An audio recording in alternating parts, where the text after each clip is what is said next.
Hello and very warm welcome to English News Bulletin. Here with you with top stories from Turkey and Kurdistan. Hostility against Rojava revolution continues. KDP keeps digging the trenches on the border. On the other hand, the vigil by people from the Cizre canton of Rojava at South and West Kurdistan border has been taken over by a group from Gürgelege.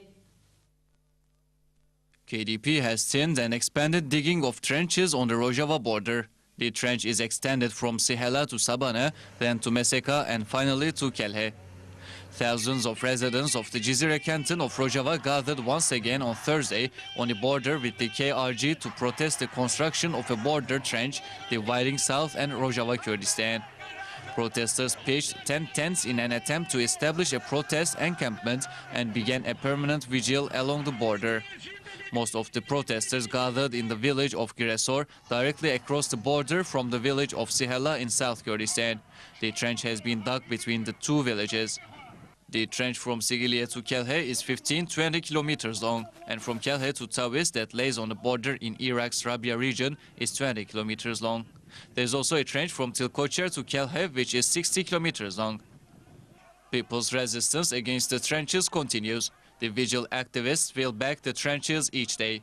The trenches are widely protested in North Kurdistan and in different parts of Turkey as well. One of these protests were in Istanbul on Saturday. A large group of people staged a demonstration in Küçükçekmece district of Istanbul on the initiative of the BDP branch. The group condemned the trench digging of AKP and KDP in collaboration. The police didn't allow the march and attacked on people with rubber bullets and noise bombs.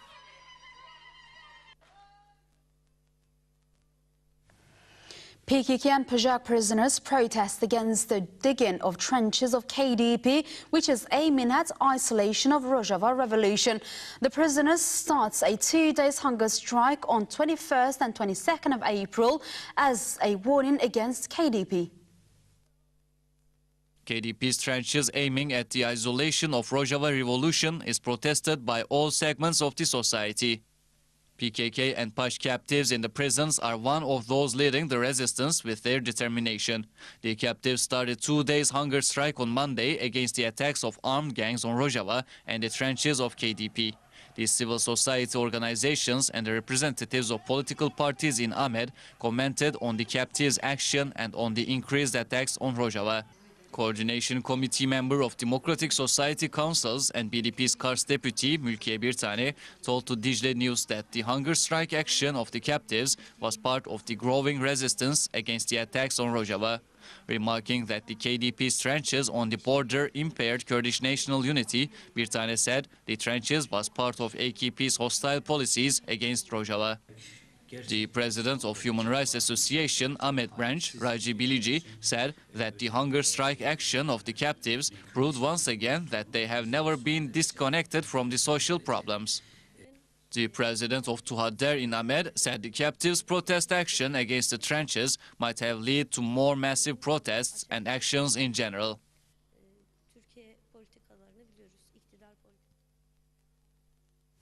It has been reported that 7 ISIS members killed in Munbij. On the other hand, gangs of Islamic State of Iraq and Shaham yesterday attempted to attack Al-Tash village of Kobani.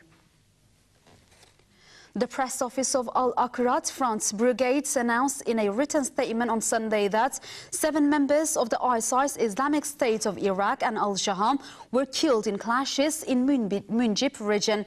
According to the statement, clashes broke out after Al-Aqrat fighters launched an action against ISIS gangs in the area. 2 armored vehicles of ISIS groups were also destroyed in the action. The statement also noted that Al-Aqrat fighters Aqil al-Ido, Sheikh Abdo Ido, lost his life in clashes in Al-Bab district of Munbij on 16th of April. On the other hand, YPG sources stated that ISIS lost many of its members during the clashes broke out yesterday. It has been reported that the ISIS also attacked Abduki village with heavy weapons and in Birkino. The YPG destroyed 2 cars of the gangs groups, state the local sources.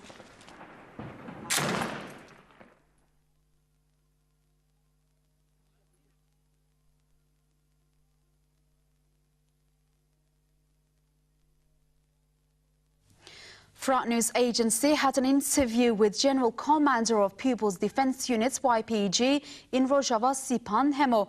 Hemo have said their forces have repulsed the attacks of the Islamic State of Iraq and Al-Shaham.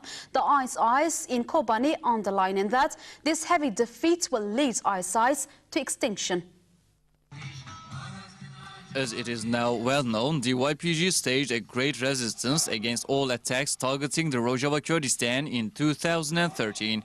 Following the defeat of all attacks, Democratic Autonomy System was declared in 3 cantons in Rojava. As YPG, we already foresaw that the attacks would take on a different dimension and would increase after declaration of People's Autonomous Administration. In March, we faced in Kobane a wave of attacks. The attacks was carried out by groups calling themselves the Islamic State of Iraq and Al-Sham, ISIS. ISIS was an organization formed mainly by those coming from foreign countries. They entered the Syrian lands for different reasons. In fact, they were allowed into Syria by some certain powers intending to use them against other powers, specifically against Kurds.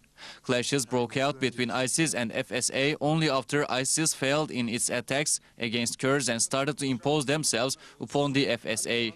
After having failed in partial attacks, they changed their tactics in line with a series of plans which involved some international and regional collaboration behind closed doors.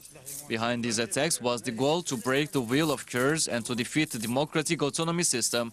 We experienced the most violent clashes we have witnessed in the course of the Rojava Revolution on 18th of March and 19th, right before Newroz, in Arab villages in the Syrian region. The YPG put up an historical resistance and the ISIS lost much of its force. Kobane has become a graveyard for the ISIS. This ISIS defeat has opened the path for their complete disappearance in Syria, and I can say that in a short time they will have lost their function and have disappeared. The attacks on Kobane by the ISIS were the result of a plan by neighboring states. We have information on secret coordination between ISIS, the Syrian regime and Iran. Turkey was also involved in these attacks. The attacks were carried out in a fear that if the Kurds of Rojava were successful in their struggle, then this would be reflected in Turkish and Iranian Kurdistan. We also know that Turkey and Iran have been meeting secretly to discuss Rojava. The enemy forces are not in a condition to advance now. They are entirely broken and lost a large proportion of their forces.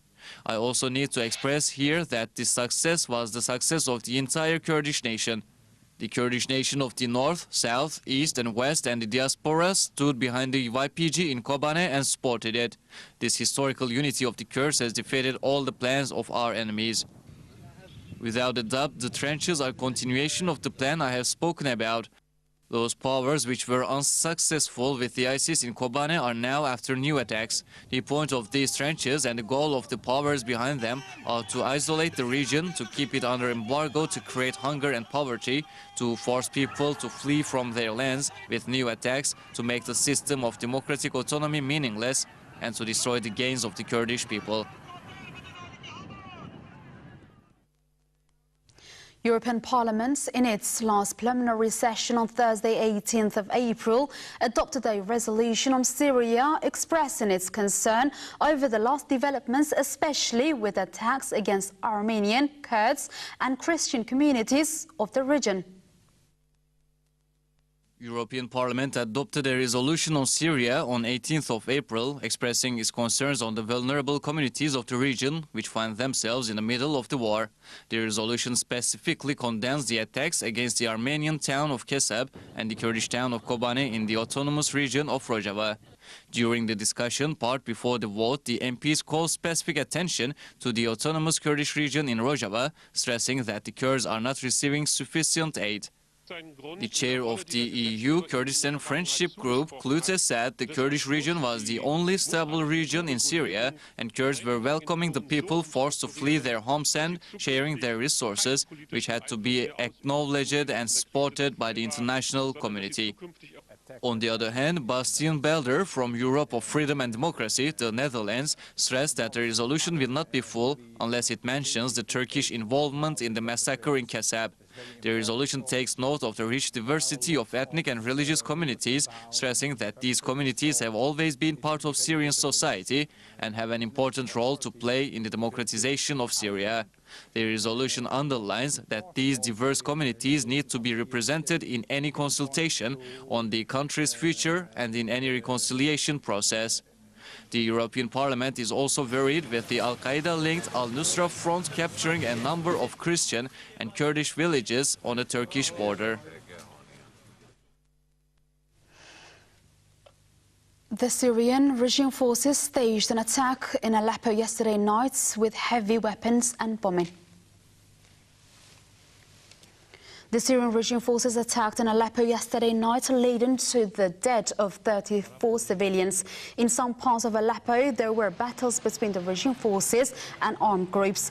17 members of the armed group died, while it is reported that tens of soldiers from the regime forces lost their lives. According to France News Agency, the total number of the civilians who lost their lives within 24 hours is 74.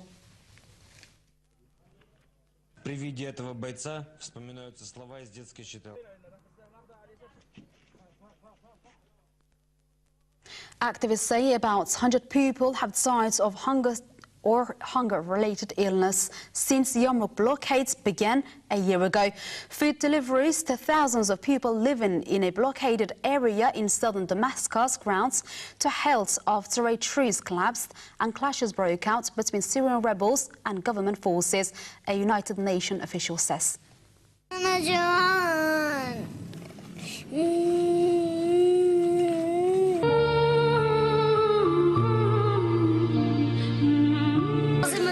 لا في اكل لا في شيء، انا يومين على المي قاعدين على المي ناكل حشيش.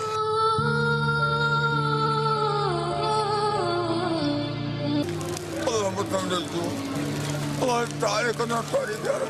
نحن ما معنا ندفع حقي للراس، ما معنا ندفع حقي للحدث، ما معنا ندفع حقي لبرخون.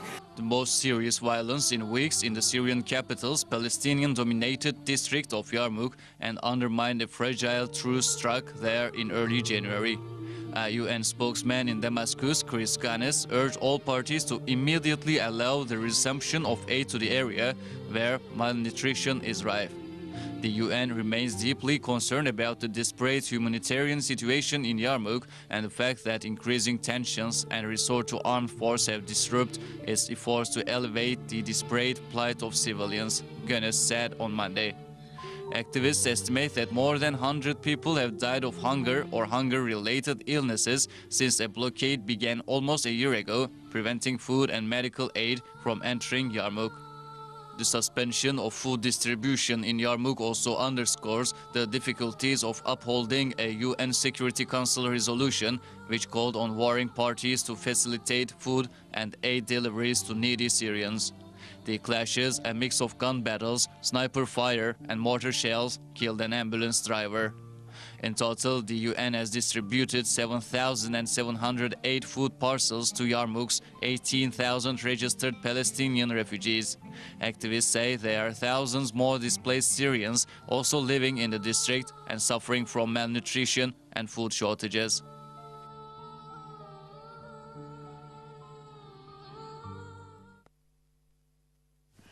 Late Thursday, the Turkish parliament passed constitution, a new legislation that will greatly enhance the powers of Turkey's National Intelligence Organization, or MIT.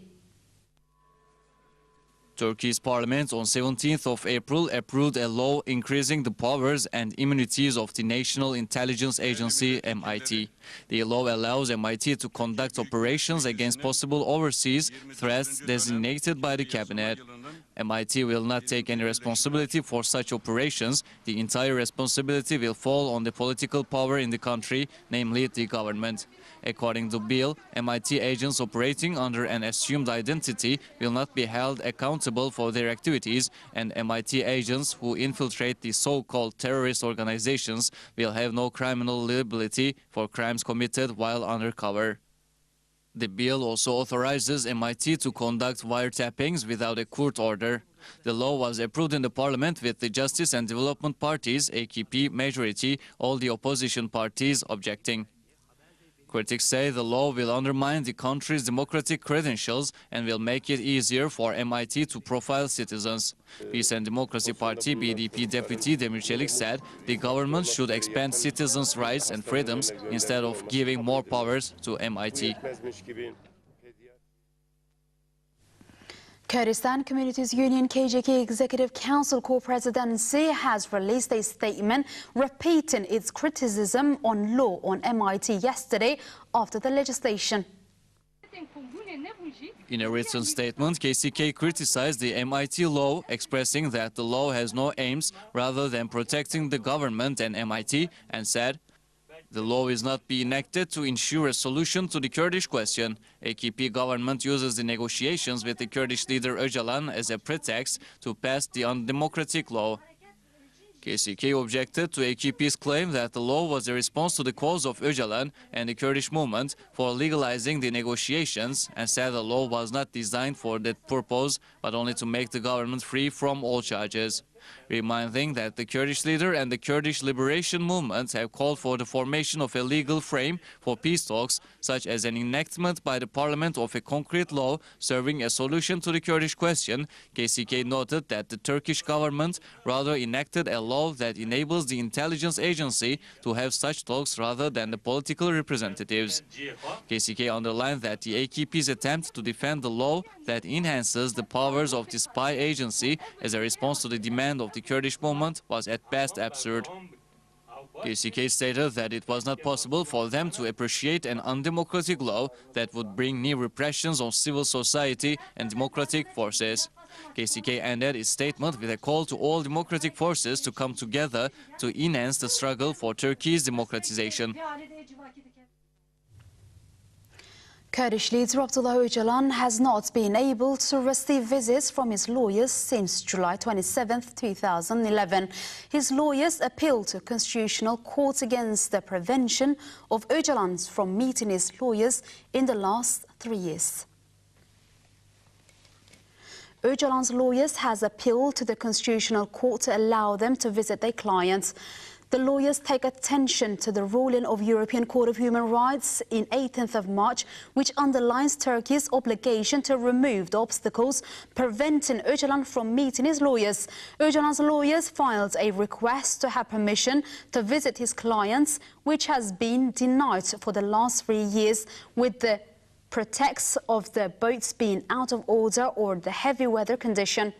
The lawyers also requested from the court to rule that Turkey violates the 13th and the 26th article of its constitution and the 6th and 24th articles of European Human Rights Convention.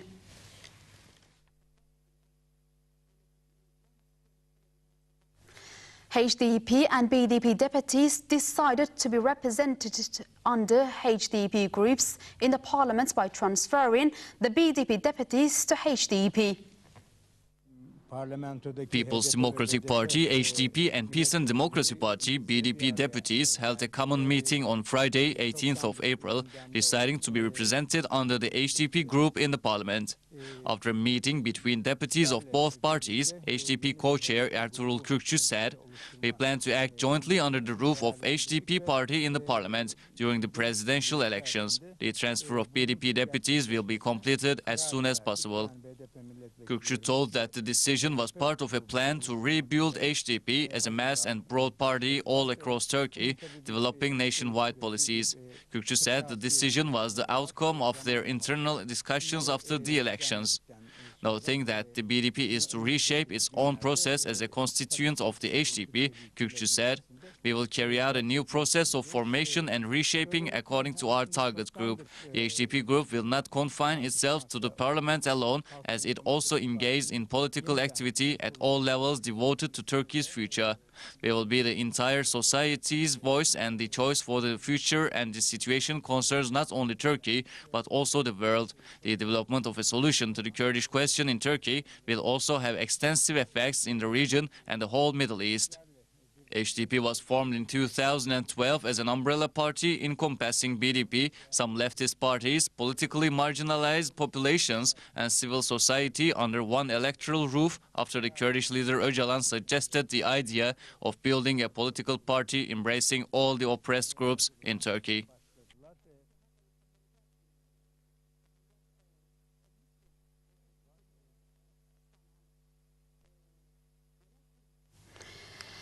Now, commenting on this, I have a guest here at my studio, BDP representative, the Council of Europe, Mr. Faik Yagzai is here with us. Welcome to our program, Thank Mr. you. Yagzai. Now, firstly, we just watched the news together about BDP and HDP party merging. How do you evaluate this? It's about 25 years that we are having a democratic party in Turkey, legal democratic party in Turkey, and we all try to deal with all questions in Turkey. But unfortunately, deliberately by the state policies, we have been limited to Kurdish area and with the Kurdish question.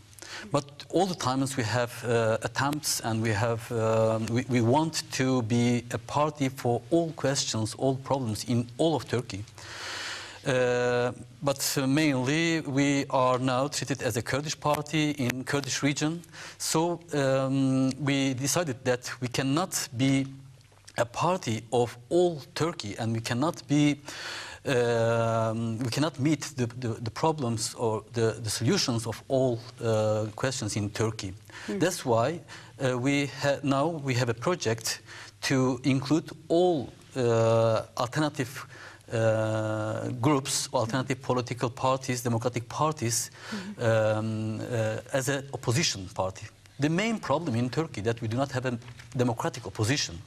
Now even there is a very autocratic, very anti-democratic government in Turkey. Unfortunately, most of Turkish people are still voting for it. Europeans are supporting it, and we cannot understand this. But the main problem is that there is not a democratic alternative in Turkey. CHP is not a democratic alternative in Turkey. It's not a social democratic party. It is more a nationalistic party in Turkey. And we have one other nationalist party, and we are a Kurdish party. So there is not a democratic alternative in Turkey. That is the main reason that we wanted to create an alternative, democratic alternative in Turkey, and this is the HDP. We believe that there are a lot of peoples in Turkey who are suffering from the current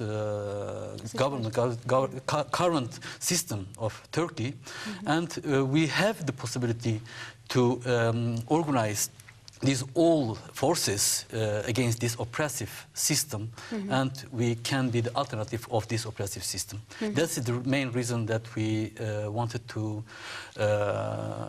have this party, HDP, the People's Democracy Party, because not only one people are living in Turkey, but there are many different peoples, many different... So it will just represent all differences in Turkey. That's the main reason that we decided to transfer to this party and empower it as an alternative, democratic alternative for all Turkey. Mr. Yagzai, could you tell us just shortly the difference between HDP and BDP? Yeah, as I said, BDP it's a line of different political parties, of course. It is the seventh one, I think. All the others were banned by the Turkish Constitutional Court. And BDP is also one of these parties. And we all are known as political parties which are trying to find a political solution for Kurdish question. Even we tried, even we all attempted to be a party for all problems in Turkey, but unfortunately, as I said, deliberately we were limited to the Kurdish region and Kurdish people. But the People's Democracy Party is now including many different democratic forces all over Turkey, not only Kurdish people, but leftist groups, many other political parties, organizations, trade unions, intellectuals are in this movement. And the main difference that this party can be an alternative for all Turkey, for all Turkish peoples, and not dealing with only Kurdish question, but with the democratization process, because the problem of Turkey is not only Kurdish question. We believe that Kurdish question is the main question in Turkey, and it is the main handicap before democratization of Turkey, but it is not the only question. There are a lot of people who are suffering from this oppressive system, and we should find solutions for all peoples living in Turkey. The main difference of HDP will be dealing with all problems in Turkey and try to be a democratic alternative to the government. And it will have a goal to be government and rule Turkey, and to find political solutions for all the peoples living in Turkey. And just lastly, can I ask, what is called peace process? How will this merging of both parties what sort of impact will it have on the peace process, which was initiated by Kurdish I think it will Öcalan? affect the peace process more positively, because there are some political forces, intellectuals, and trade unions, all democratic organizations in Turkey. Even they are democratic organizations or intellectuals, but they have some prejudice against the Kurdish people, Kurdish question, or Kurdish organizations.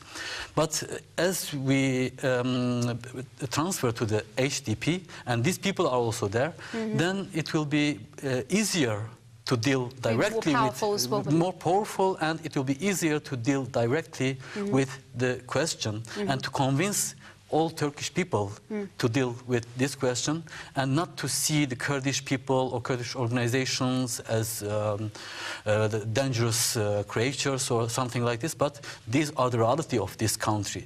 This is a part of Turkey, and this party, HDP, will help us to convince Turkish people also to approach in a positive way to the Kurdish question and to this peace process.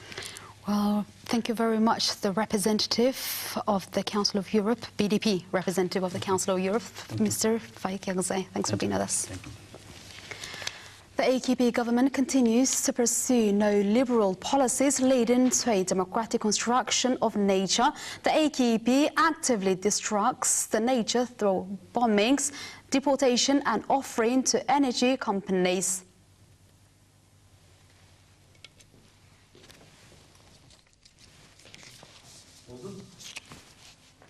Turkish forests have been opened for energy construction with changes to the forestry law in the latest of a series of moves from the governments that raise environmental concerns.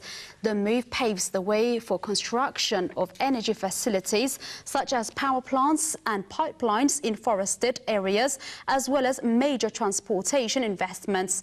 It has been introduced through changes to 3 articles of Turkish forestry law published in the official Gazeta on April 18th. The new provision allows the building of transportation facilities such as airports, railways, tunnels, sports and education complexes, communication facilities and underground natural gas storage facilities.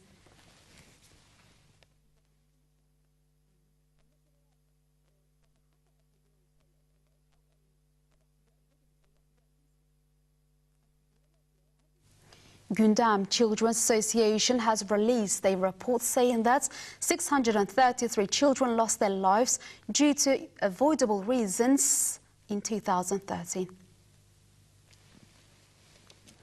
The report, entitled Children's Right to Life in Turkey, says that 633 children lost their lives because of avoidable reasons in 2013.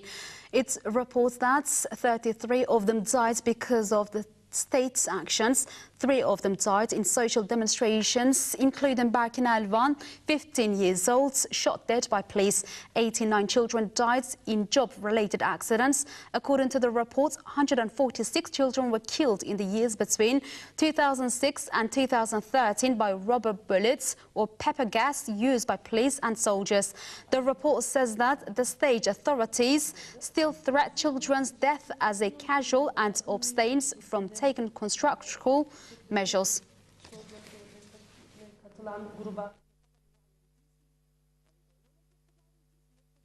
Journalist Baki Gül, in his article for this week, writes about KDP's Rojava policy is anti-Kurdish. The Kurdistan Democrat Party, KDP, was established in southern Kurdistan in 1946. Its general secretary was Mullah Mustafa Barzani. At the time, this had a big impact on Kurdistani politics. Uprisings in northern Kurdistan were brutally suppressed by the Turkish state and hence marginalized. Due to the circumstances of that time, many intellectuals throughout Kurdistan showed an interest to this newly formed party that had Kurdistan in its name.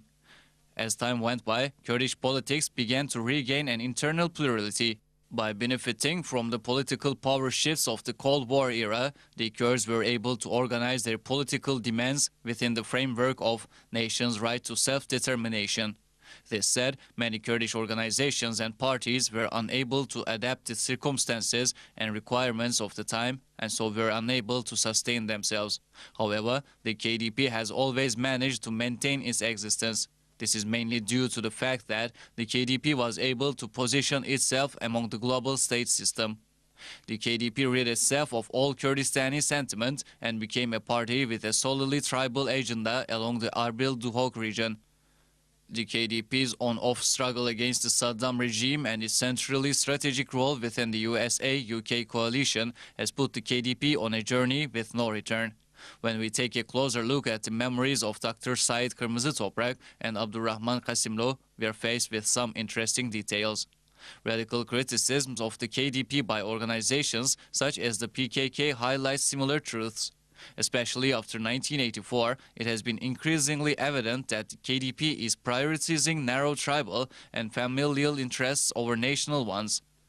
Its deep-rooted relationship with the Turkish state, the USA and the UK have always been a reason for raised eyebrows among the Kurdish people. The KDP has always opposed the gains of the Kurdish people in the north, the east and now the west, Rojava.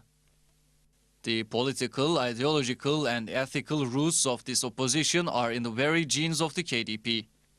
Even if we only take the KDP's political stance against the Rojava revolution, the closing of the Semelka border crossing, the continuous criminalization of the PYD, the ban on Salih Muslim's entrance to southern Kurdistan, and most recently, the digging of the trenches, we can clearly see the applied policies of the KDP. Some Kurds may point to the sacrifices made by the Peshmerga throughout the Kurdish freedom movement. This is undeniable. However, the current policies of the KDP and its network of relations leave no room for doubt that it is representing an anti-Kurdish line. If the KDP really is a Kurdistani organization and the Barzanis are struggling for the freedom of Kurdistan, then what is the meaning of the antagonism against the people of Rojava? The exhibition bearing witnesses to the lost history of an Armenian family through the lens of the Dildilian brothers 1872-1923 open in Ahmet's Armenian Serb Gargaros Church on 20th April 2014. The exhibition will continue until 2nd of June 2014. The exhibition tells the story of the Dildilian family, whose members worked as photographers primarily in the cities of Sivas, Merzifon and Samsun. The backdrop of the story, which starts in 1872 and ends in 1923, consists of a war that ravaged the world and a collapsing empire in death throes. At the center of the story is organized nation crushed and annihilated under this collapse.